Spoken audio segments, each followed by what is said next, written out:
What do you gain from telling girls that they're not special? How does that make you feel? I mean, I know everything is a joke, but because if I say you're a bitch ass nigga, that does something for me, right? If I insult you, or if I tell you you're not special, you're forgettable, what does that do for me? That's why I didn't want to do you guys' podcast. Forgettable. Hate the setup. The name is underwhelming. I didn't really see the value in it. Right? Right. That's how I feel. Right. But so...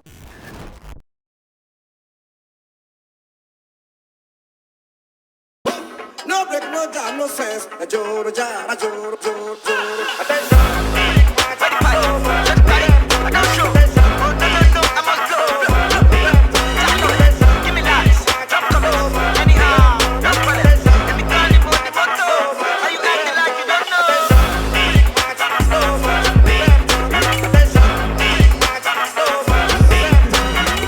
Alright, cool. Oh, my man's going to collect his food. He wants the wings well done. This is like messy though. I love it. Let him pick it up. This is trash, man. Alright, bro. But I didn't pick it up. Bro, it happened to me yesterday. Oh, the worst thing ever. We see how the wings coming in. Alright, We cool. done with Eminem, Yeah, we're done. I'm running intros now, innit? Welcome back to the Green Passport Podcast. As always, I'm Ohiz. You know Ifeanyi. Shout out to Okiki and Manny. We have special guests today. Obviously, my peoples from the Experimentation Podcast. And my bro Juke. What you man saying, man? Blessed. Right, man. Ready, Not ready, you, ready yeah. for the topics. Right. Yeah, is that how we're starting? That's mad. You know what I mean? man can't even get adjusted in that. You know what I Fire mean? Energy, Manchester United bottling the lead again. I mean, well, you're just having a You bad are day, a aren't you? Barcelona fan. Have some shame, man. Please have some shame. Have some shame, man. One camera. People are watching. Have some shame. You didn't even deny it. Some shame, bro. Didn't even deny it. Anyways, Let's today, Wow, we starting our even with the whole hickey haga in which this episode has started, today's topic is kind of important to me because I feel like it's something we actually do need to address because a lot of bullshit that happens in the, as my man calls it, the manosphere. Basically, basically there's a video going around at the moment, from the, do I even know if I want to name drop them or I really don't even The sure. Fresh&Fit Podcast. Wow. Yeah, man. The Fresh&Fit Podcast. The Fresh&Fit Podcast, innit? Wow, So free promo. basically, Yeah, words. That's actually free promo. I mean, that's, like, Beat that out. I say yeah, I can cut it out because yeah, at the end of the day, yeah, like yeah. people like that don't deserve the platforms they have, but it's what it is, isn't it? But basically, they've just had clips go viral over the last few weeks because of some terrible, like what do you even call comments like that? Basically, deplorable, disgusting. I can't even find the vocabulary. especially when you're talking about these are black men, innit? Like making commentary like this. So basically, for people that haven't watched, I wouldn't even advise people to go watch it anyways. These are two black men that are going around saying, "Oh, black women are ratchet," or "We don't dabble in the dark." What is We're it not that they say? night They're not night riders. Also, I'm gonna certainly unpack that one because that one is loaded to say the very Yeah, least. calling them ghetto Shaniquas and them things there, but I don't know what part I cut out there, but basically I'm sure I was addressing the Fresh and Fit podcast today and just the ridiculous comments in which they made again, just very deplorable. That's the word I was looking for. Thank you. Deplorable comments that were made about black women and just a lot of. It was just, to me, it just reeks of self-hate in it. But their comments, it's just one side of a whole bigger problem in which I find with male-run podcasts in general. I mean, okay, fine. There are two male-run podcasts that are featured on today's episode. And again, no one's perfect in it, but we know what we use our platforms to do. We know the type of people that we let on our platforms. We know the type of important topics in which we discuss. But at the end of the day, I don't want to say majority, but there's a large fraction of a lot of male podcasts that just use their platforms to basically twerk for fucking guys that don't get gal, number one. Let's just call them incels, basically. It's incel culture being promoted and propagated to the point where it's gonna get scary out here. As in, there's gonna be a subsection of black men moving like white men, attacking women, throwing. It's gonna start. Because there's a market for it. There's a huge market for anti-black hate in terms of targeting on women. Yeah. I can't fight the oppressor. Who am I gonna focus on? Someone I deem weaker than me. Anyway, but please continue. I can't. But no, bro. At this point, everybody can just jump in because at the end of the day, it's like one thing I have an issue with is like when comments or videos like this pop up on the internet now and then, it's like it's giving so much light. Like everyone is like, oh, this is why men shouldn't have podcasts, take mics away from men or whatever. That always seems to be the narrative. But my thing, I've just always have the opinion, just like, why do we pay so much attention to these man? That's the problem. When these men make these comments like that, say it's them. I don't want to even start like shouting out podcasts that give out that stupid rhetoric in it. I don't want to start shouting them out. But there's bear and there are comments like that happens every other day. It's always there, innit? And people on Twitter always like, oh, this is why men should have podcasts and then post a video. What they don't know that they're doing, yeah, it's free promo, innit? Even this Fresh and Fit lot, like when the whole video started trending, they took advantage of it. They started getting other comedians. They've gotten bare guests from it. Their subscriber count has gone up. Yeah, there'll be the odd lot that'll go to the videos, fucking dislike or whatever, but people don't even understand. That's views. I think it depends on how you see it, because these people obviously live in the real world and they act on what they believe. Okay. So sharing it isn't necessarily a bad thing because it sheds light on the existence of stuff like this. I mean, here we are talking about it now. True. So there are two sides to the issue. I agree with that because at the end of the day, like, people want to know the type of people that they're living around. And again, I feel like there's a sub-base for everything. I don't believe that there's one singular opinion that exists in which only one person shares it. Even down to things like racism. But the more light that is given to stuff like this, that's naturally bigger it will become. Because, okay, cool, there was that one clip from them, Lord. And then now people started digging in more into the entire podcast and so that they've been saying even wilder shit. But in doing that, as much as people know that, okay, there are podcasts out there that exist, which is obviously we know, people that agree with that type of rhetoric of like, oh, my people are here, innit? And they're getting bigger and bigger. Just factually, they have gotten bigger since the clips came out.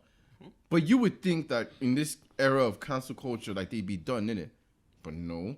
When you have a subgroup of people that support that type of stuff, I believe that black women especially or lesser or just in black, because there's a large group of black men that say stuff like, oh, I don't date black women, blah, blah, blah, which is another topic that we'll probably even...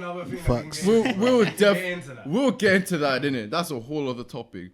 But then there are people like that exist, and when you see Fresh and Fit Podcast or whatever, the beauty of podcasts to me and why I think it's important for everyone to have a voice, be it all men podcasts, all women or whatever, why I believe it's important, yeah, is because with a lot of people, yeah, like be it loners or whatever, sometimes I just listen to podcasts personally where, like, say I'm just on my ones or I just need... it's usually people that I kind of agree with, share the same mindset with, that you can learn from or whatever. People that might not even be from your community, people from your community. I listen to podcasts to learn stuff, to learn about the experiences. That's why I personally listen to podcasts or whatever. So when people like that are given like this platform of becoming bigger than ever because people want to share their negativity, by the way, which is that's just how Twitter works, isn't it? The most viral things or whatever is when people are trying to cancel someone or when it's something negative, blah, blah, blah, blah. That's just when things usually go viral, innit? But my whole point is, if we just came to the point where we're just like, okay, we understand. That's why I agree with your point, innit? We understand that these things exist. Like, no shit, innit? But I just feel like if we constantly continue to give them this light, the market for things like that will... It's like, it's common economics, innit? If you see your formula is working, people are going to repeat it. So if we just go to the point where we're just like, nah, like, we're not giving this no more light, fuck them lot, innit? Like, at a certain point, when they see that it's not profitable, they'll stop. Because I feel like a lot of them are actually even lying, innit? Like, I'm not talking about them Fresh and Fit. For real, like, it's fake. It's fake. Yeah, it's fake, innit? Man. I feel like a lot of... They have used it. I think they genuinely hate black women. No, yes. Them lot, I believe that they genuinely hate black women. I agree with that. But I also believe that in the putting out of the clips the drops they have. Everything is circus, it's performative, it's over the top on purpose to create a sort of super villain persona that doesn't really exist in real life. Exactly. They're really not like that. Oh yeah, facts. A lot of these things, that's why like, you can tell, like, I'm not even going to say that we're the best podcast out there or I've been doing this long enough to be able to psychoanalyze people or whatever, but I've been watching podcasts for a long time. I can tell when people are faking it. I can tell when people are having genuine conversations or when people are just trying to create a narrative that they know that shit is entertaining in it. Them lot, again, I thoroughly believe that they don't rape black women for whatever reason. And you can see it, sorry to cut you, bro. In terms of their personal lives, you've seen who they've been pictured dating with. Yeah. And that is a reflection of themselves as well. Because that is an argument that can be made in terms of self-hatred as well. As in, if you don't want to see yourself in your reflection, is that a sign of self-hatred? There's a number of people, including myself personally, who would agree with that notion. Okay. Some people will disagree. But I'm just putting that out there of that's who they go to bed with. Facts. So it's no surprise to a man like me that you could spew such hateful, acrimonious, bitter language to black women because you don't even love yourself. Facts. And that's the problem in terms of this black manosphere, that it's a defeatist mindset. It's of, oh, we can't defeat the oppressor, so we must now join their system. And now, it's a simple thing of, I see a lot of conversation online about submissiveness, and everyone wants someone to submit to them. Black men want black women to submit. The only people who want other people to submit are people who they believe are weaker than them because they don't have the power to go against their real enemy. Because if black men saw their real enemy, they would see, as a whole, as a group, we are failing. And quite a number of it, yes, there's societal racism and all these things, and I would never disrespect that. That is the main cause. Facts. And I hate when man say, young black men in the streets are terrorists of the community. That is such a sweeping, non-analytical statement. Yeah. It's, you're not analysing the societal pressures of these young black men who don't even know anything yet and are terrorists to the community. Facts. They have agency. Just like you see those on the left who are feminists that hate black men. Because this whole rhetoric and talking point has turned from Black Lives Matter to black men are bullet bags. That's real. And this is part of the same manosphere. They are reflections of each other. There's a group of men who have not been wanted and accepted by black women for some reason. And there's a group of black women who have been, No, keep going. who have been disrespected by black men. And now are lashing out in hurt and pain to come make a generalized sweeping statement. But my issue in terms of the manosphere, why I think it's a bit more dangerous, is because the male physicality is something very serious. So we've seen it in terms of the white community of violence against women. That pattern will get repeated because of the hatred being spewed. It's already happening in terms of America. If you look at America and their manosphere, there's a lot of people in that space defending that action. I don't know what exactly happened, but a man murdered a woman. It was his baby mother. And the narrative is being spun, whether it's true or false, that, oh, she didn't allow him to see his kids, and he's a bitch. I'm not going to say it, innit? But you know what I mean? Yeah. And that's the narrative being pushed, that Shaniqua's and all these negative stereotypes that are false. It is a very dangerous area we're getting into. Absolutely. Because it's about divestment. And that's what it is. The whole topic that we're talking about now is divestment. People are divesting from the black community in whichever way they see fit, whether it's from black men, black women, whereas FBA and ADOS talking about we're American, we're not black, we're not African. That's divestment. And it's a defeatist mentality because they're the well-kept women of white society. That's the real talk of it. Do you know what I'm saying? But anyway, I'll pass it on. I definitely hear what you're saying with that. I just wanted to the point that you were saying with like the hurt, like you was talking about with them people. Yeah, I feel like I'm just curious. Like it's not even a feel sorry thing. Like, I'm not outraged because like we hear this, we've heard. It's not like we haven't heard this message before. But with them, I just want to know, like, was it an experience, as you said, was it like an experience that they've dealt with in their life, or was it like their surroundings? Because like the whole Shaniqua thing, I didn't even know Shaniqua. No one. All my years, I don't know Shaniqua. So it's like, you're saying all these stereotypes. It's like, are you around black people? Were you brought, God? And that's what I think. Most of them are not like inculcated around black people. Yeah, they're you not can't grown be. around You black can't be. people, and they're not in black communities. So that's the problem with, I've moved myself out into the suburbs. There's a downside to that. There's a cultural currency that is missing from these people. So when they come back integrated and come back all like this, they come and start spewing. I hate saying white supremacists because I don't believe in white supremacy. I believe in European terrorism. Just say No. I'm gonna say this again. I believe You just in call it a hateful rhetoric and just leave it at that. European terrorism. I'm not mincing my words today. It's European domination. That's what we're talking about. So did they come with these European terroristic rhetoric of Shaniquas and all this? It's stereotypes, bro. And you're 100% right. These people didn't grow around black people and not in black communities, because if they did, these would be assuaged. These would be honestly, like there's nothing disregarded. wrong. There's nothing wrong with having. I want to make it very clear. There's nothing wrong with having a preference, but when you've gone out of your way to put down a race, it's like it's personal. I'm gonna go into it. Yeah, even it has to be something personal. Preference, It's whole dangerous. Very Literally, dangerous. I was gonna say, Yeah. even the whole concept of preference thing. Yeah, like this is another issue that I have with people that everyone was like, as a black man, for example, is like, I date white women. It's like, okay, cool. Why do you hate? Like, why do you date white women? Because black women. Yeah, that's what I'm saying. That's the problem. That's what I'm saying. And you hit the nail on the head. I just want to. You can have. That's what I'm saying. We It's have a you said preference. nothing about the preference or the racing, which I think is already problematic in of itself. The whole liking races or whatever like that. So we're gonna get into that, innit? Sorry, go on. But my whole thing. Oh, you wanna go? I was gonna literally say it's the fact that you don't date a particular group of people, but the only thing that comes out your mouth is about the issues. Yeah. About But you another- talk about Don't like black them other women. groups of people. It's wild. It's like me saying I don't date men. All man is talking about is man. Man and man this. Homosexual men. Blood, what are you talking about? You don't date them. Why is that your business? That's crazy too. And people could see it if it was in that case. They go, "Yeah, El, you're making a point. Like I wouldn't talk about no man like that. You get me? Man's about gal." But now when it comes to black women, you have everything to say. You don't date them, which means you don't interact with them, which probably means you don't have any black female friends. So No, facts. what is your opinion on this? This is But what I'm then saying. even that thing about you don't have any black female friends. That's dangerous as well.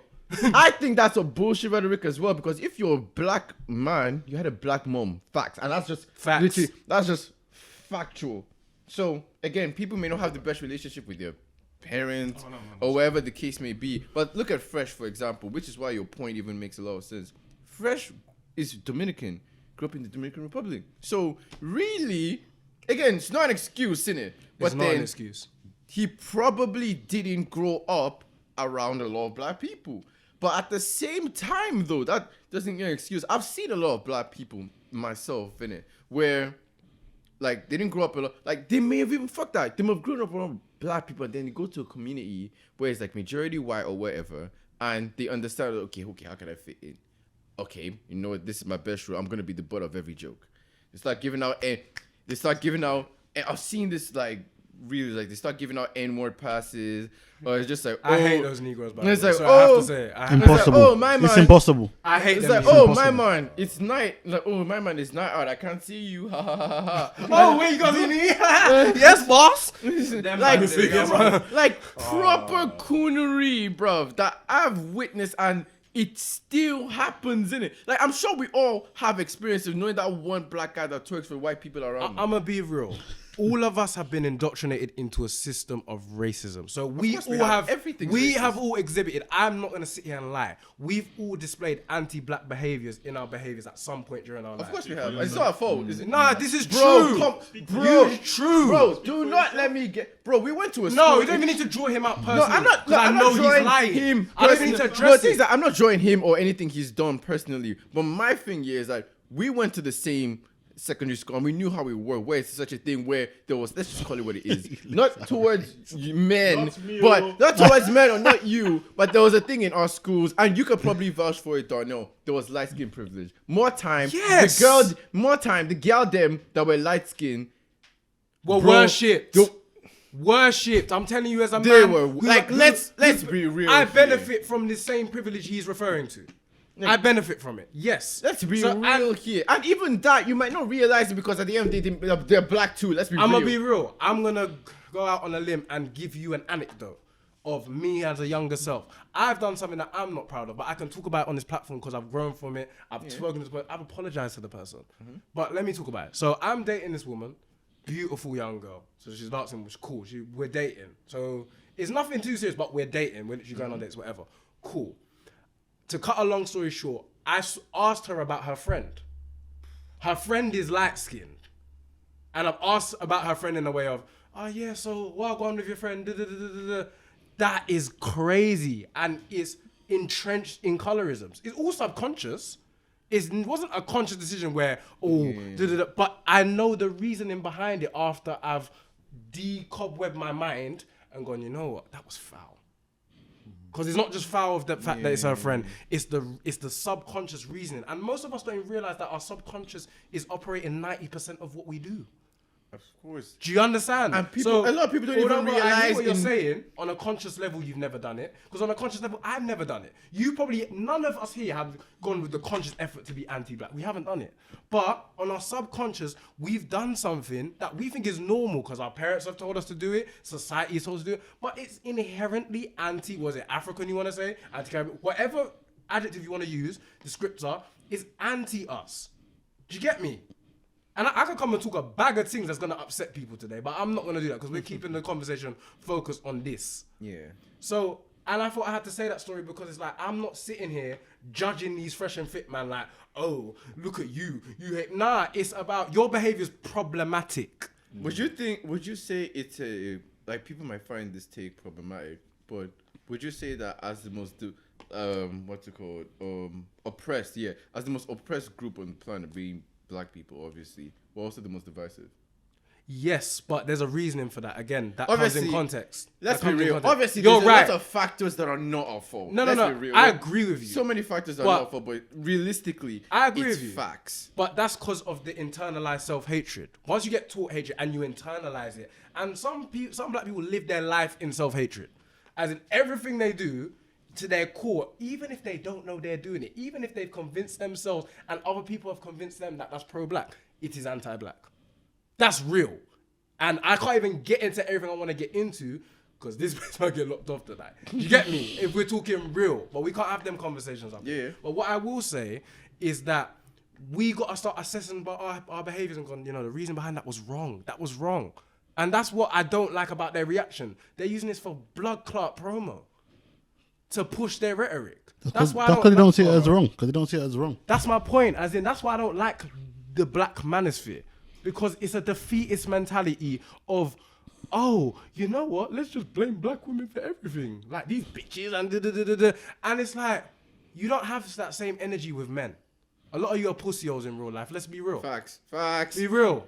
I was gonna go back Let's to be real. I was gonna go back to even the Fresh and Fit, like even though we're deconstructing so much and how a lot of black men or whatever may not like black women or whatever, and vice, but them too, and vice versa. That's important to say because this comes in a context. Them two man could just be from a situation in which they just didn't get girl back in school.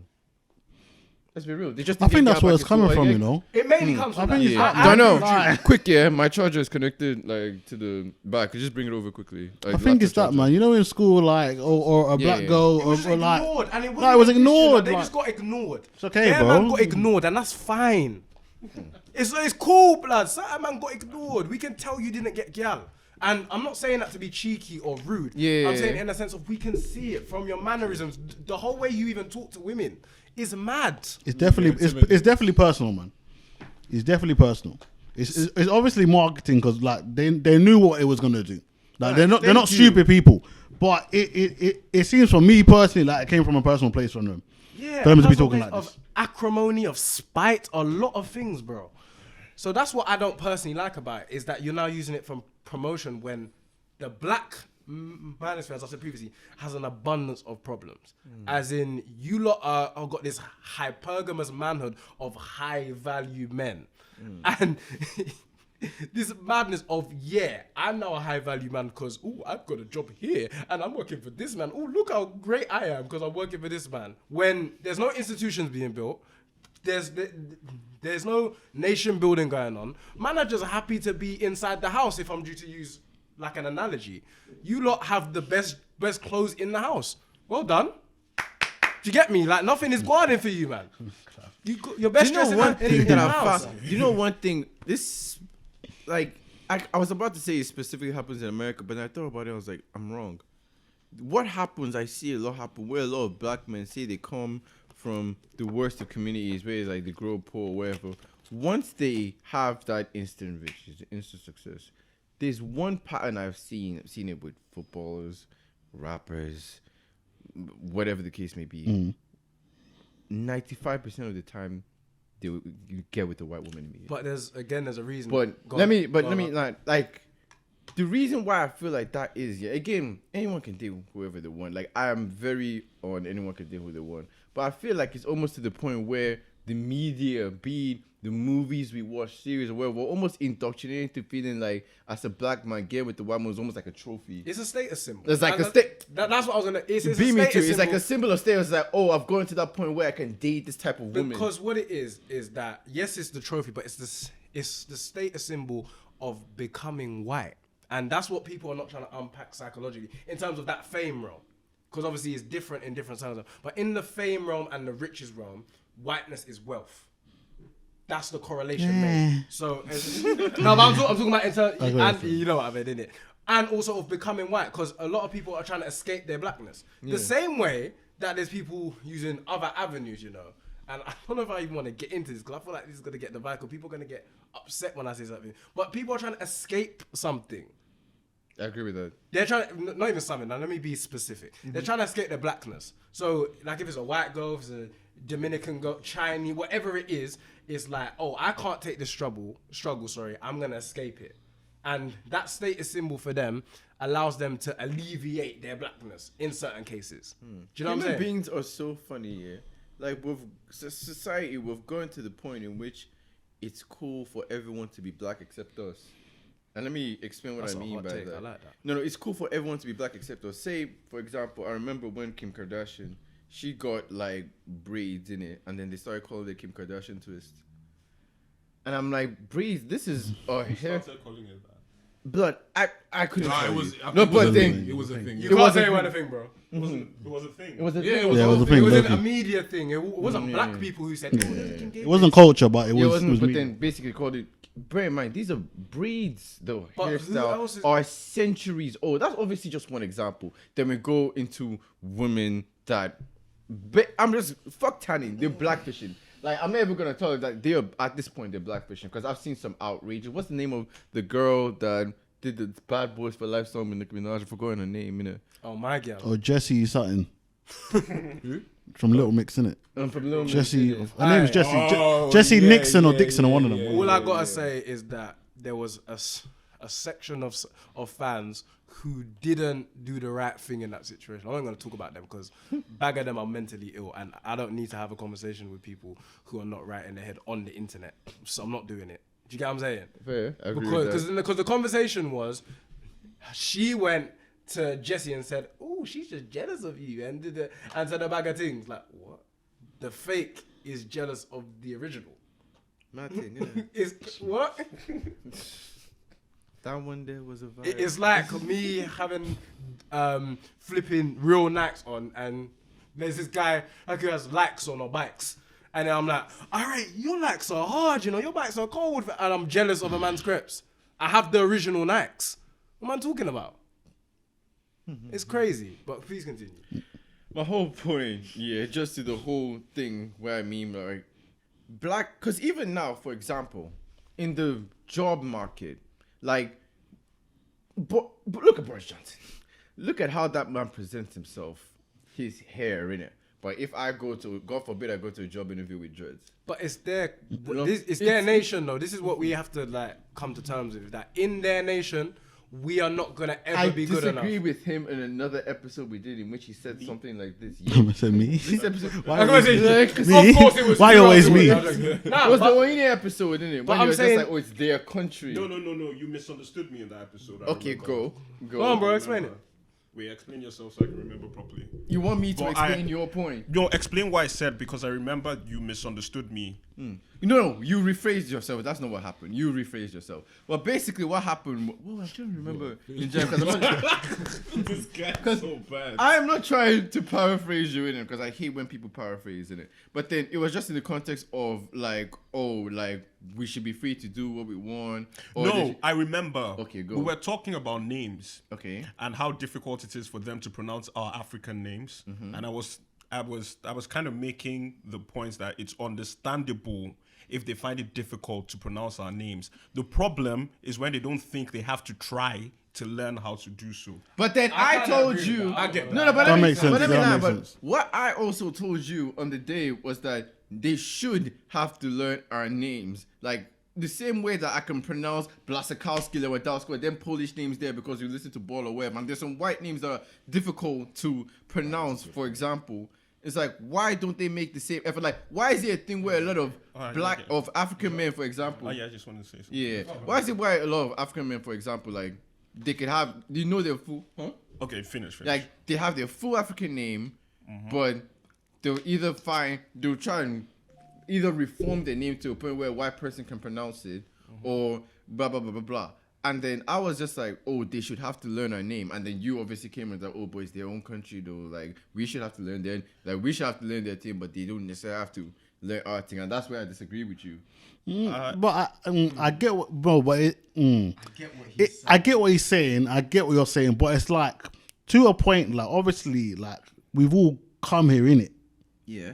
So like, even though we didn't want to be here, we have come here. Do you get what I'm saying? Like it wasn't a choice. But it's like with the names thing, like it's a bit like even me, some African names I can't pronounce. It's like, yeah, bro, like what's your pet name? Like, do you get me?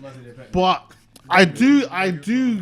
Even though we didn't want to be here, but it's like in some aspects you've just got to adapt to the where you are.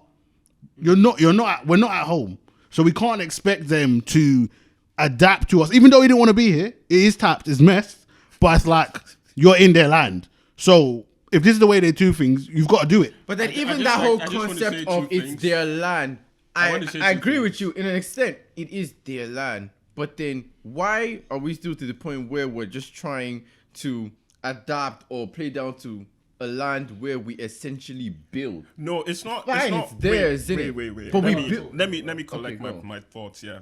First of all, you have to realize one thing: we are used to them because of the way the world works, and they're not used to us. In Niger, we all grew up in Nigeria, yeah. And what kind of content do we consume? Foreign content, American content, stuff like that.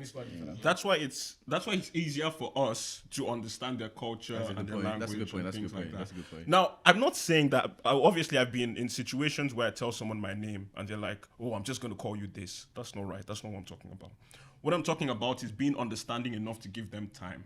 And it was at this point that Okiki mentioned his lecturer who tried his best for 2-3 weeks to pronounce his name and he couldn't. So he was like, "You know what? Just call me this instead if you can't." I like that point. I was just gonna go off the back of that and say it's colonialism. We have to adapt to their way because they've colonized us, and we're talking in English right now. We are here because of colonialism. Our grandparents had to go and seek a better life because they came and imperialized our countries. Yes. That's the real talk of the situation. If we're gonna get down to the nitty gritty of it, do you know what I'm saying? Us lot come from Jamaica, the Caribbean. Mashed up the Caribbean in its totality. You lot come from West Africa, East Africa, right? English, England, not even in Europe full stop. That's why. So you're talking about, the main thing we need to do is gain power, economic power and power. So they are forced. You see how now there's bare people now learning Mandarin? Do you think that was by choice?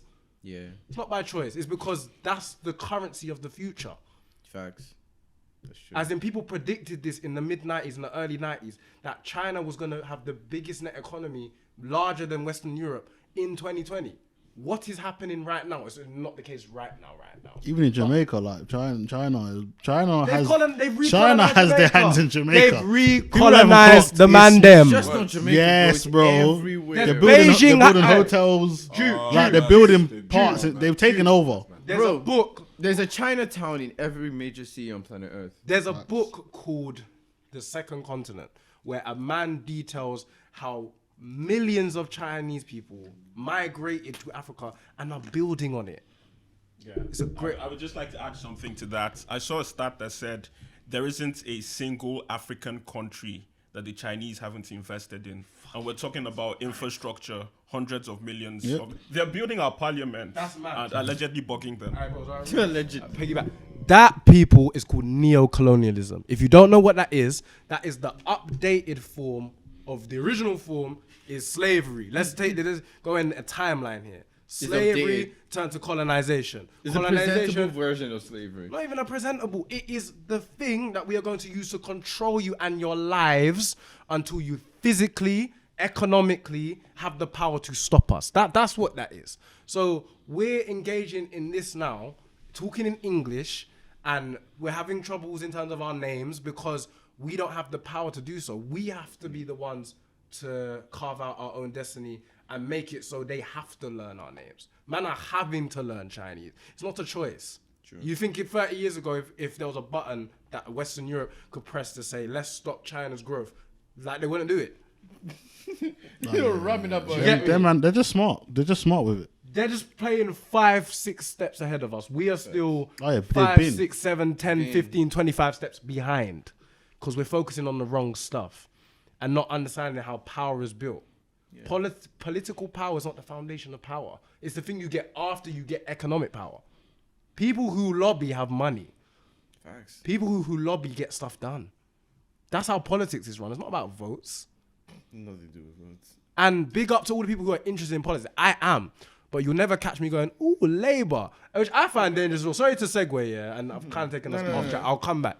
But those people, and it links to the whole thing of when people make statements and they're sweeping and there's no context behind them of, ooh, if you're a Tory, I can't date you. And it's like, fam, you're telling me that all people who vote Labour and Green are just wonderful now. I'm not a Tory. I have nothing to conserve.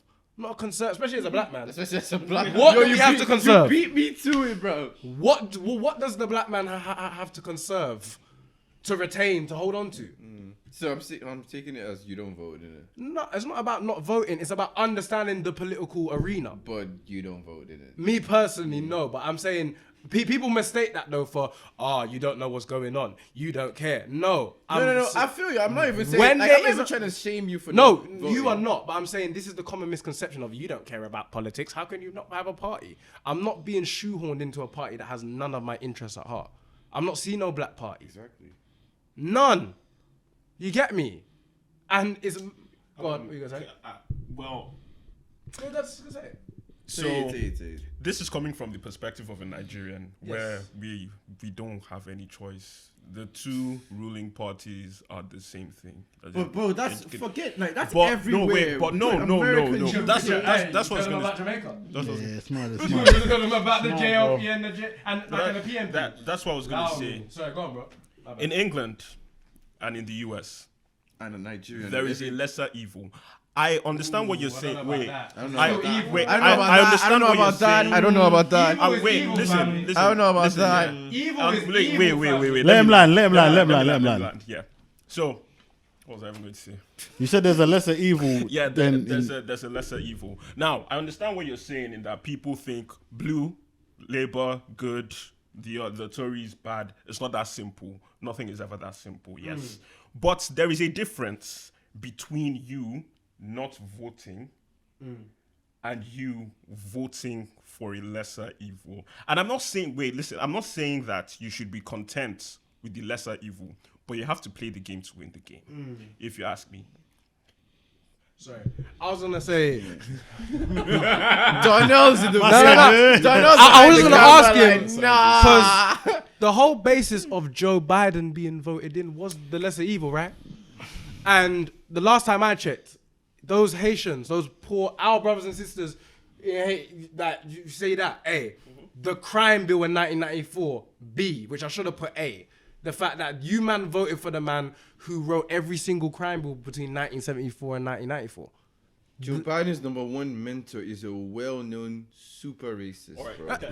This is written in. And he's not a grand wizard before a bag of people who fact check. You're not a grand wizard. But he's a member of the KKK. That was not fact checked. That was not gone. Ooh, that's nah. He was a member of the KKK. Joe Biden's boy. And if we're gonna go into history, boy, mentor, bro. No, but I'm talking about taking that means you looked up to a man. I'm gonna be real. Speaking about the KKK, the reason why those man's comments is so wild, calling black men who date black women night riders with the history of the word night riders is deplorable. I would throw up right now if I could. It's disgusting. Do you know what night rides are? Do you know what happened to people who ended up on night rides? They got lynched. Brother. Yeah, that's what night riding is. That's why you saw me have a visceral reaction to the word of this is disgusting. I'm not just Basically, saying you that. know in Django, with the scene where they got the horses and everybody has their hoods and they're going to a rush. That's basically what night riding It's not just the KKK. But in It was the simple police. form, but yeah. Yeah, everyone got involved. Because in it. remember, the American police departments originate from slave catchers. That's where they come from. That's true. Do you understand? So that history there, it's disgusting how you use that. And you lot are, I will refuse to believe you two are stupid enough not to know what that word means. Do you get me?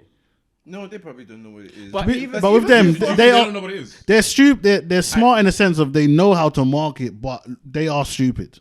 I'm not saying they're not stupid, bro. I'm saying Like that's wild. They don't come off to me as people that are like, because there's a difference between people that make content to be controversial and people that make content is like, this is genuinely what we believe. And I believe that they've actually, again, they're stupid people. Let's just cut that out. Yeah, they are they're- stupid people. bro, they're definitely But I don't intelligent. feel like they actually understand. Like, you think they know anything about geopolitical realm or anything in that? Hell no. Let's be real. But even in keeping it on that element of the Democrats, the party that black people have been voting for 60, 70 years, they don't know the history of the Democrat Party. Again, this is not, and I hate when people do this, yeah. If I'm making a point about the Democrats, don't go, the Republic, we're talking about the Democrats. I'm not here bigging up the Republicans. I'm not a Trump supporter because I can use my brain and logically, critically think and criticize, you're correct, about a presidency so far that is going bad. And we knew, all of us who did the research and reading, people did their history and their homework or whatever, they would know, for example, like he was a segregationist. Even He was a far back- segregationist. Even far back as going as like, oh, black people, we have to vote for Democrats. The Democrats were against like the bill that stopped slavery in the 1700s. But it's not even just that. They switched.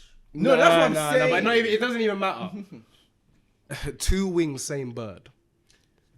Two wings, same bird. Can I make my point now? Please. Now, there's an important You're thing. mad for laughing. First of all, my nationality is important. So maybe that's what's clouding my judgment because over there, we don't have a choice. Literally, the two we don't parties have a literally choice. being the same thing wouldn't be correct, but it is as close to literally as humanly possible. It's because close, you bro. take one party or you take the other, you're still going to be oppressed the same amount. That's it. I do hear what you're But saying. here, but here, let's use Donald Trump for example. Now, forget his policies and just look at his antics. And I think we can agree that he has emboldened racists, or at least he did when he was absolutely. in office. Now, voting Democrat. I'm not saying they have our interest in heart because they've shown that, but it would have been better. Marginally better is still better for the time being because we have to be practical. We have to be practical. I'll let you finish. We have to be practical about the situation. So, are you saying marginally better, reducing the student, if they're cutting off student loans? Let me say reducing, cutting off the student loans, the HCBCU's funding cut off. That just the Haiti situation itself. Isn't that like a decision Congress has to do? Yes, but there's other things But at in the there. same as well. time, if you market your campaign on the ability to do something And like also- that, you have to know. Again, these people, like, I literally study international relations and politics, innit? Like, I know for you to make a claim like that, especially someone with the power, this is a former vice president we're talking about. He can get the people, like, if he really wanted to, That's cap. No. He could. Like, we're not Executive talking orders. No. That's not something you can't The executive order. executive orders you can't abuse. This is how people control the narrative. So when Obama was in office, people always say Majority of the seats were Republicans, so they couldn't be. Like, he really didn't have power. Let's be real. Someone like Obama, for The first example. 2 years he did, and then it switched back. and The rest of his the first 2 years he did, and he was doing stuff. I've had this argument before, so I actually went to research, although I've forgotten. And do you know how many bills Obama presented to Congress that were shut down? That got shut down. Yeah. It makes sense though. No, So, I'm not gonna lie. but- no but- one presented that argument here. I know. I'm just in general. When people see Obama, they say he didn't do anything for us.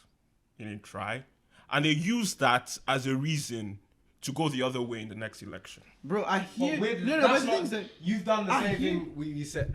No one is emboldening or supporting the Republicans. I'm just saying that if we look at our interests first, we stop looking to them. I get your situation of in Nigeria. I understand that and I empathize with that because although I don't have the same experience, so I'm not going to tell you you're wrong. I'm saying that if you're looking at it from the perspective of what is the best for Black Americans, because we're looking at it through their perspective now, for the past 60 years, they've been disrespected by the Democrats, who have used them as political fodder. That's it, they're political fodder. So my point is, what's the alternative in the short term? That's what I was about to add, because like like in most of these politics, like with the whole voting thing, let's move it back here.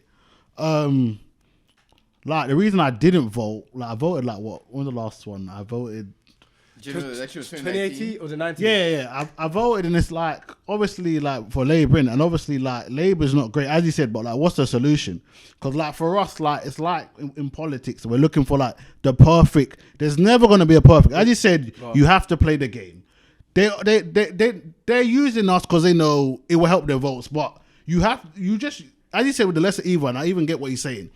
None of them are for us, but some on one side it'd be much worse. Don't get me wrong; they're still bad. But what is the alternative? That is the issue, though. Because there's no point in not voting, and it doesn't add to the problem either. We're still looking at the problem as one of these two parties have to save us, and we are not saving ourselves. No. We're not creating a party for I'm ourselves. not saying that. I'm saying what is the solution? There is no other alternative. I'm saying And that.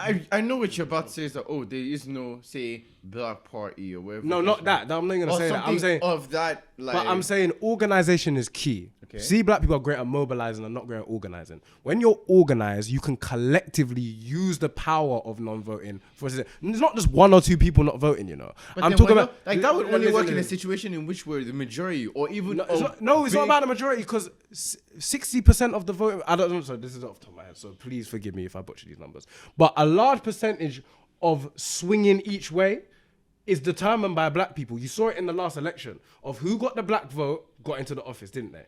Yeah. So I'm using America as an example. Here is different. We have 3% of the population. That's what I'm saying. That In game America, can't run. that's completely- I'm talking about Black Americans. Yeah. And if you want to, you can do the same thing in Britain. It will have a less of an effect, but it's more so in local elections where that is key. Yeah. Nationally, it's not No going to chance. really Like make that's a what difference. that's what I really was trying to point out. Like obviously America is one thing. Like they need the Black vote. That's why Joe Biden, for example, was trying to be the cool person. Remember when he went He told on the them, Breakfast Club? if you don't my vote for me, God. you're not Black. How Yeah. disgusting. I'm not a Republican. I say this, and I got to preface it every time I say this, because people don't have cognitive dissonance. It's like, oh, you believe you're against what? I'm just using critical I thinking. want to to give say- more people more credit. than But that. Black people It's- fell it's for a it certain though, group of people 'cause he that got would in. believe that. Huh? But Black people fell for it though. But that's the problem, though. A lot of us are looking for white saviors. No, it's not. But I feel like that's with some people. But there's no alternative.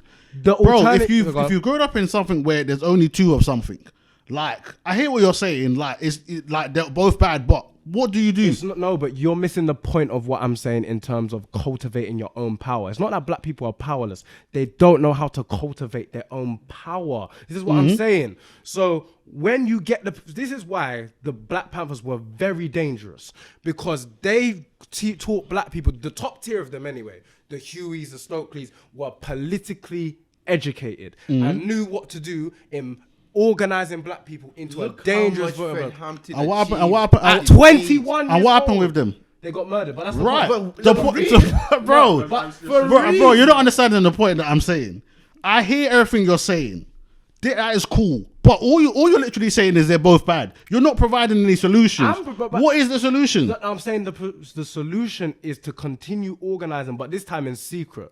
That's the only thing. Our problem is we like to go on social media and talk about things and not get organizational work done and not joining and linking up with other black people. So organizing to do what? To do what? To make a political party? To do what? Build economic power first. No politics gets done if you are economically inept. It doesn't happen. Nothing moves without economics. You know what? Nothing. Yeah, like then we got all get one accord. I have to agree with him because even let's take music as a country. Hip hop around the world has become the biggest genre in the world on earth, innit? Now any label or whatever the case may be, they know we have to sign a rapper, or if this is a current trend. Like, do you know how many people like Doja Cat copycats, Nicki Minaj copycats?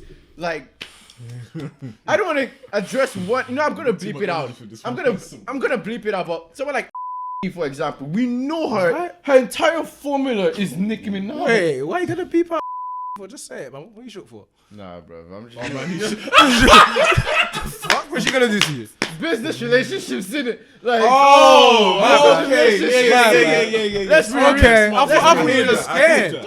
What? Why? Just move, man. But my whole point is, She's hot though. You're stupid. He's got the business relationship. He's actually not even talking right now. No, I know.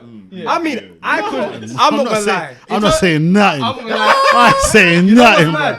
In terms of my job, I could say nothing. I just don't do that. If I got something to say, bro, I can say it. Yeah, but my whole point is, going back to the whole thing with music as a country, white people, bear in mind, white people own every industry ever. Let's be real. That's not entirely true. No, I'm gonna get into like the Asians, them. Oh, that's boy. Yeah, you're not getting in. You're not getting in it. Huh? I'm saying he's saying with what he's saying, like Asians, white people are not getting in that. Yeah. No, but in terms of, let's talk about all the media houses, for example, the Disneys, the Paramounts, Global, the Foxes, whatever the case may be. Like, You're a funny guy. like everything at the end of the day is white run, and they've come to the point where it's like, okay, how do we make money off music now? Hip hop is the thing. We need to sign this person. We have to do this person. Like A&Rs, they literally make so much money now because they don't even like. Because some people are obviously like on the come up, try and build their own thing. These people create musicians now. Where it's such a thing where they're like, literally just sitting on TikTok. Like, there is no A&R in, by the way. Like they could be they could have no musical inclination or whatever. It's like, okay, are they aesthetically pleasing? Okay, we're gonna write for you, we're gonna produce for you, we're gonna market for you, we're gonna create this whole image of you. That's why there are even TikTok guys, actors. I'm not gonna lie. That I would say that was kind of more so the case back in the day because there was more. It happens more today. No, I'm talking about in terms of a lot of labels are finding stuff and then pushing it to you. So if someone's got a viral TikTok song, then they're just pushing it to you as this is hot for now. Let's sign them to a single deal and facts, whatever what happens, innit? As in.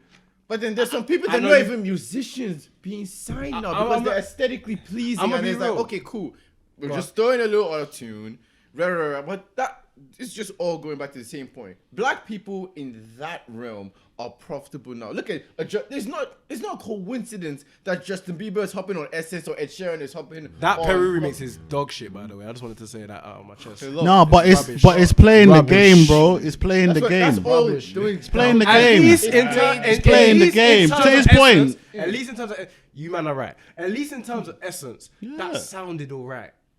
It sounded decent. No, but it's not even about the sound. It's about like you're right. Playing just like we all know what Justin Bieber and Ed Sheeran gonna do. You know it's gonna sell. Yeah, it's playing the game. For both parties, I agree. It's definitely profitable for both parties. But then them musicians, a lot of them, it's not even their idea. It's like, oh, let me just go hop on this Nigerian idea. The label is probably telling them that's the biggest song right now. Hop on it. You're gonna make it bigger. That's like, disgusting. Look at as much. You're right. I'm not disagreeing with you, lot. I'll be real, As much as people don't like giving him credit, I'll give him a little bit of credit. Drake. For the global scene. Stop saying this thing, man. You hate this. What's he gonna say? Wait. Let him land. What's he gonna say? I want to hear this. Go on. I'm not gonna say, because I always have to preface it, I'm not gonna say Drake improved the quality of Afrobeats, because he didn't. Wait, what? No, he didn't. Wait, Let me say, Drake did not improve the quality of Afrobeats. He didn't. That's just a fact. But we cannot sit here and deny that more ears knew or started listening to Afrobeats because of songs like One Dance. Well, that's the same. Well, it's the same thing as saying dancehall, really. But you get me? It's the same as you could make the same argument for dancehall. I don't agree with it. No, dancehall was always big in, for the most part, not really big, but it was kind of big, like in the Western world. Afrobeats never really was that big in the West. Let's be real. What? It was Afrobeats in the West. No, it wasn't. Bro, Fela was selling out. Wasn't I was gonna say, bro, Fela was one. Fela is a Fela is a but phenom. Fella's Fela though. Don't do that. That's what I'm saying. Fela is a There phenom. was still a market. Bro, Good enough. I mean, there was people Okay, like let's talk about other legends in Fela's generation. We're talking Yinka, Ayifele, King Sonny talking the Ade. things. People like that, didn't it? Were they big? Were they selling out shows? Were they selling out MSG? Hell no. Fela's a phenom. We know what Fela is. That without that boy from Canada, That is not what I said. That's not what I said. I feel like it would have eventually happened. It would. Factually, I was gonna say it that. would have It was gonna eventually- happen. It was. I'm not gonna say that. Oh, Drake. If not for Drake, no. because I was gonna say that's I why. wouldn't say Drake. I would say like more Wiz and the Burna Boy. Wiz They and made. Burna What Boy are you was talking putting in about, the bro? works, bro. Drake. Them two. Hey, the camera. Your phone. Drake. Yeah. Man said Drake. Yeah, it's still gonna record. That's wild. No.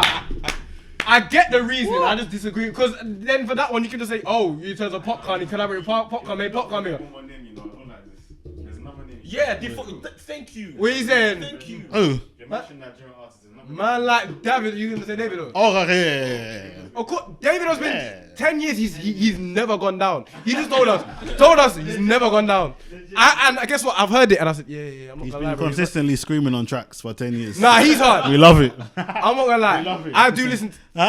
But I think he's cold. Man But will give you a little singing and all shouting for 3 minutes. I'm not gonna lie. But there was man who was setting the groundwork. Like the band is hit with Kanye was mad. People are forgetting how big Oliver Twist was. Oliver Twist was a song where man weren't listening to Afrobeats, but if you played that, it would doom. True. And Fuse ODG as well. And even Fuse here. Fuse laid the groundwork. No, I like you. He's a yardie, but this is a lot of Afrobeats. That's why I really. Aye, bro, I'll tell you this. Hey, That he's is- been transformed. He's been transformed. I'll say there's two things I know. I know history and I know music. So if you're gonna put them together, I get what you mean. I know it burned you to hear that. To hear Drake. This guy. I agree with you though. To say that Drake bust Afrobeats is crazy.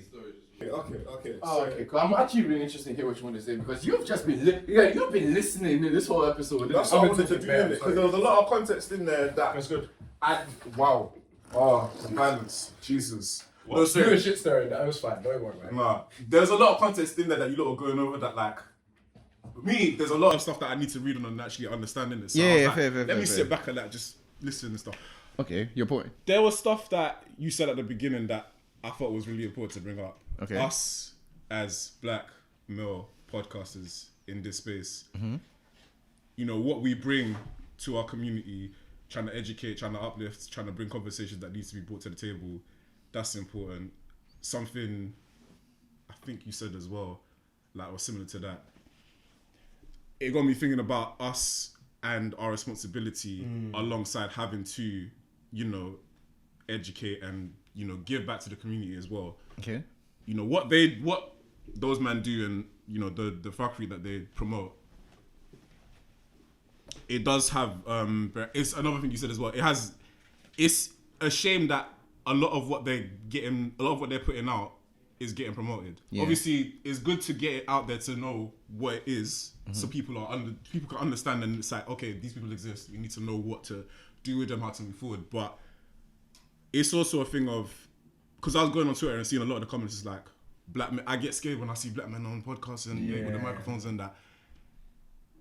The danger for that is that it's like almost a generalized. It's like not a generalization for us, but people will come in and look in that and say, you know, us lot as podcasters, they're gonna have an image of, oh, it's Black all men men. behind the mic. We don't want to see that. We don't want to. Is it right for piggyback of that? I think it's Go on. a salient point you made. And in this era of mental health, silencing that avenue that is tangible, that is healthy for us to express, is very dangerous. That's all I wanted to say. agree with that. Mm-hmm. I'm not saying we're perfect.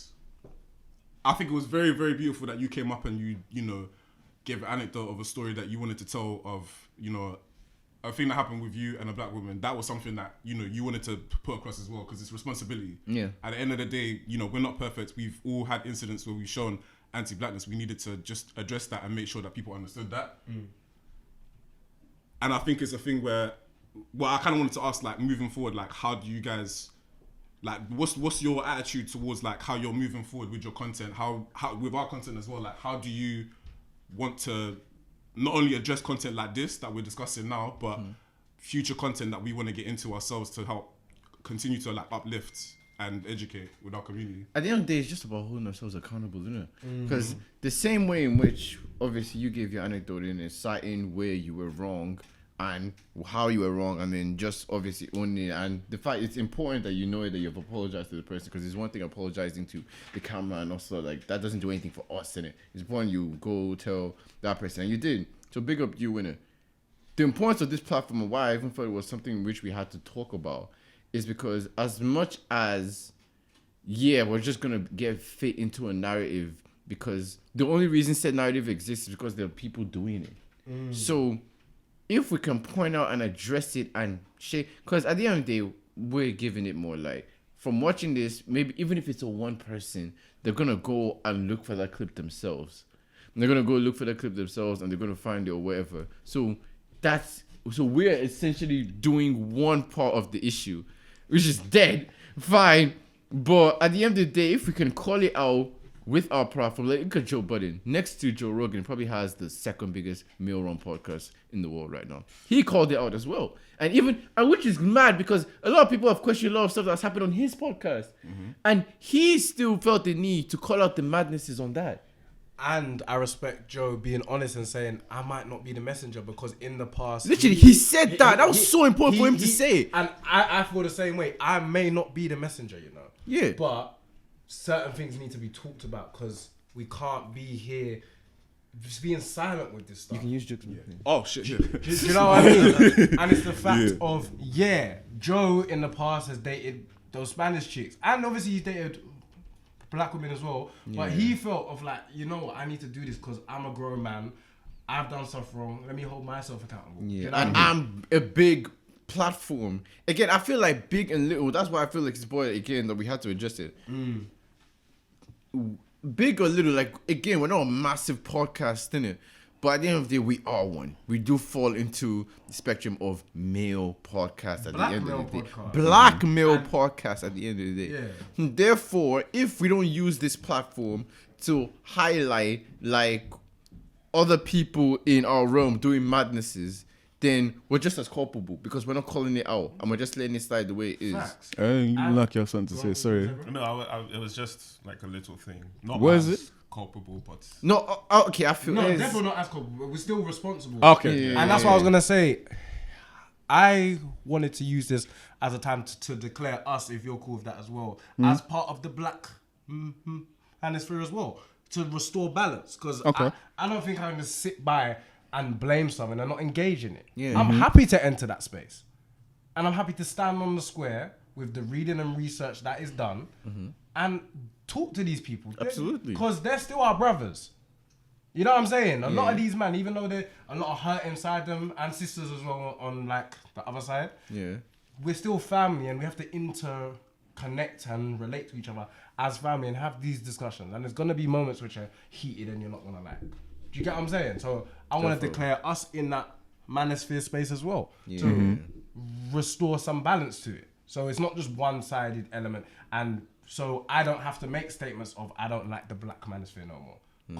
And there's other podcasts as well. There's a guy who I follow on Instagram. He's a brother called Wale Africa, innit? Who has this podcast called the Race, Manhood and Power Podcast. I love it. Because him one in America, not him one by himself, but he is engaging with these men, talking to them, and actually they're like discussing. Like build. That's what building. I feel like is. them conversations are important. He's building and also giving his own lives and presentation, bringing together history, which I think is missing from the community. There's a lot of lack of historical analysis, and a lot of things are being taken out of historical context. And we're just talking about things as if they just existed and are happening now, and there's no subtext to them. Yeah. We're just talking like, oh, it's like this, and we got mashed up communities because, and let's blame someone. Ooh, black women or young black men between 12 and 17 or 18. As if there's not a whole system that's affecting them too. And also, there is agency. I want this to be key, a point as well, that everyone has agency. Those Fresh and Fit guys have agency. Yeah. We have agency. The people on like, the other side who are talking about, I hate black men, they have agency. So this is not removing their agency, but it's understanding that this is not the majority of the community. So you can't make the sweeping sense of black women this, black men that. It's disgusting. But anyway, sorry, I'm done talking. I want to ask us as black men, not only holding ourselves accountable, but also speaking about or on black women. Because at the end of the day, we were brought this topic and we wanted to discuss those guys using I can't even find a word for it, but mad language. Like absolutely mad language on black women. Hateful, yeah. I feel like because there's other podcasts, there's black women who, they speak on their experiences in their lives, and their platform, they use that for that, and it's us speaking on it from a black perspective is something that I feel can be important and can be useful, but there's also the other side of their experience. What I think you were saying before on sort of diversion from like the black community and the two sort of perspectives of black men that have been rejected by black women and they don't get with them or anything, and then the black women, the black feminists, I think you said as well. It's not all black feminists. I just wanted to make a point of there's a divestment community, as in you will see them on Twitter, who claim it, and that's their thing of divestment. We are divesting from black men.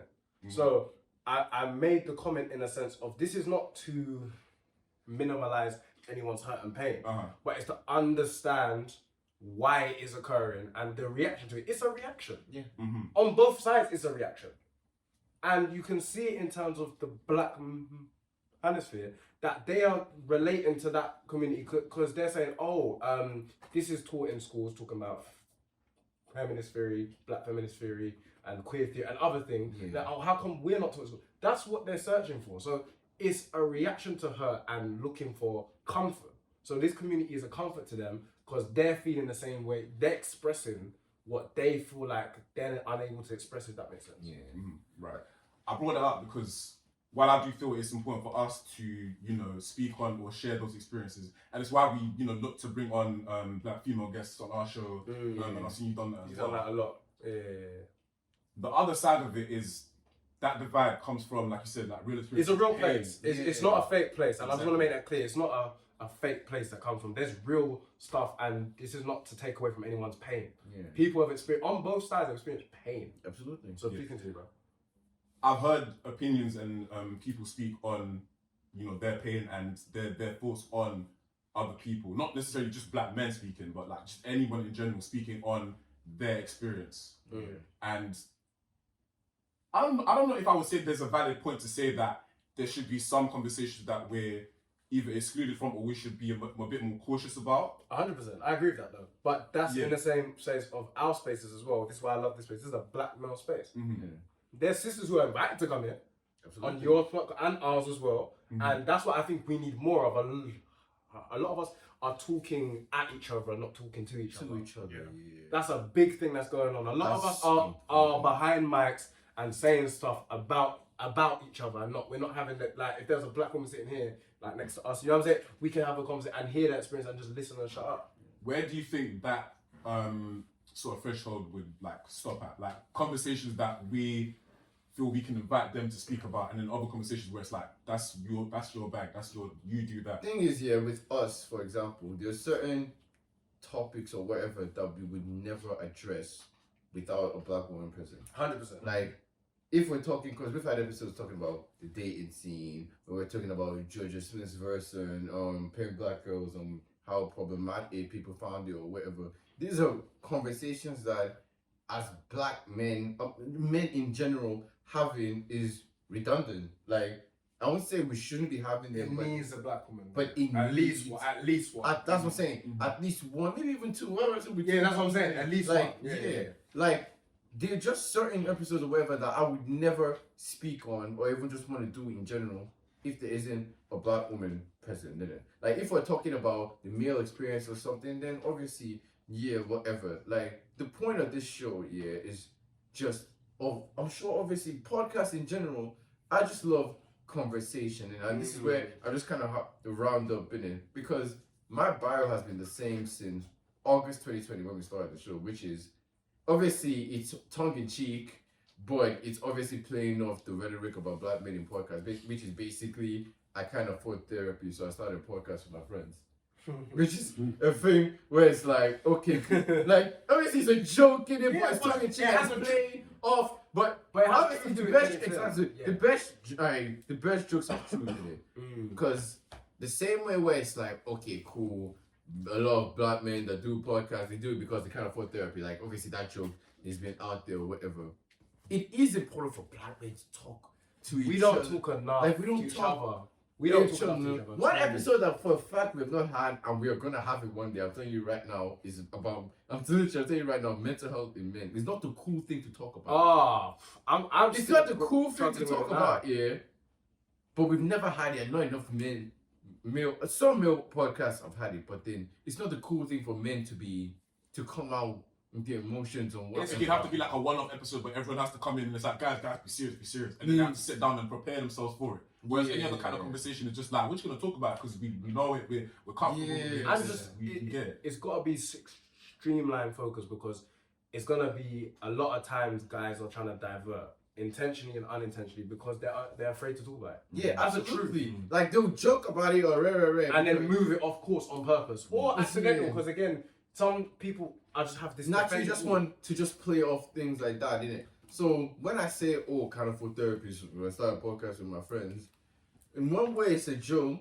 The same way is like the man I'm doing, obviously Ifeanyi Okiki, like these are like my real life brothers, bro. Like I've known Ifeanyi since I was 6. Like I've known, like, bro, like this has been a fucking, like it's been a fucking. I love this guy. It's been a fucking while. Like this, like real. That's Ifeanyi's my real life brother. Like he knows this. Like things that we obviously talk about, whatever, but as men we know that. I mean, not we know, but then sometimes we find ourselves like not really wanting to tell each other things because as a man you never want to be vulnerable, which is mad. It's a problem in of itself, and I'd love to talk about it. But yeah, just to round up, first and foremost, Fresh and Fit, you men are idiots. That's the most important thing that I need to cite. Obviously, shout out my peoples there, man. Shout out the Experimentation Podcast. Juke is whapping his wings right now behind the camera right now. I just like to say again, thank you for having us, man. We genuinely love this platform. It's literally like our second home. It's our second home. Like I'm just there kicking on my feet. Us is like it's amazing, man. Nah, bro, you guys already know it's obviously been love from this side. Obviously, shout out my brother John Noel behind the camera as well, man. And you man already know you're stupid. What did he say? What said is he? Wow. Shots fired. What said is he? Fucking idiot, bro. But obviously, you might know where to get us: Spotify, Apple, wherever you guys get your podcast from. Obviously, YouTube if you're watching the thing. And you already know, man. Green Passport. Oh, yeah. Please. I like that episode. Love it. I like that a lot. Still, it was good stuff. But now. What area are you from, like, in particular, like, specifically? I'm from Newham. Why did it take you so long? I'm from Newham. I'll give you some time to reboot and then you answer my question. Massive reboot. When you reboot, when he told you to reboot. Were you watching United? Of course he was. Man, like, see our fan club. You can't hear what you say? 2-2. That's the Villa United. What? Okay, 2-2. Yeah. Nah, that is a brilliant note to start. Hey, How you feeling, my boy? You good? Oh, we got that camera. Your team as well. Again, that's making sense. I don't watch football, you know. Me, but You had the understanding now. You had the understanding. You had the understanding. Anyways, yeah, before we even actually start the show properly, I just felt that it was right. Darnell, you connected the speaker, yeah? Alright, the speaker, cool. I just needed to bring it because I just need people to see and listen to this real quick. It's just like a continuation. Oh my god, I'm going to hate this episode, man. It's just really, I just really think it's important for people to hear this. I actually didn't even know he was going to play. Fun for me just to grab a boob, plus my peanuts, got an attitude, my fucking wieners in a combative mood, come and suck a mean one like it's mad at you. I speak to you to teach what you athletes do, cause you love to eat, but... Yo. Let me just say something. No matter what you guys think, Okay. highest selling rap artist of all time. Because it's white. No matter what you guys think, let Move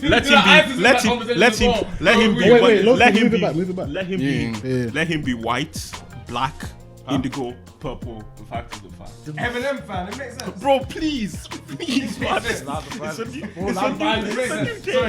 You can always tell a Slim Shady fan in the group. You can always tell. It's just outrageous. You laugh at a matter like this. It's disgrace. You're not a serious guy, are you? I'm not. I'm trolling.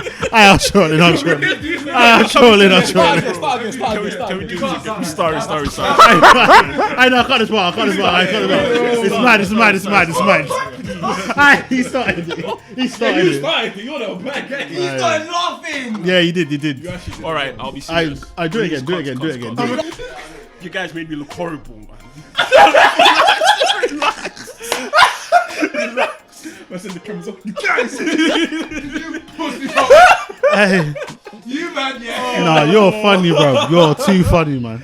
I shouldn't even clock that, he's to my left. You know when he said, how can you be laughing at a man like this? That's how I knew that this guy is fucked. I knew when he said that, I said, no, we need to stop. This guy's mad. Hey, you're mad. Alright. You're actually Cool. you're a real 3, Slim Shady fan, man. 2. God damn. I ain't gonna lie, I'm getting cooked. Fucking hell. Yeah, he was already angry. You know what? Good.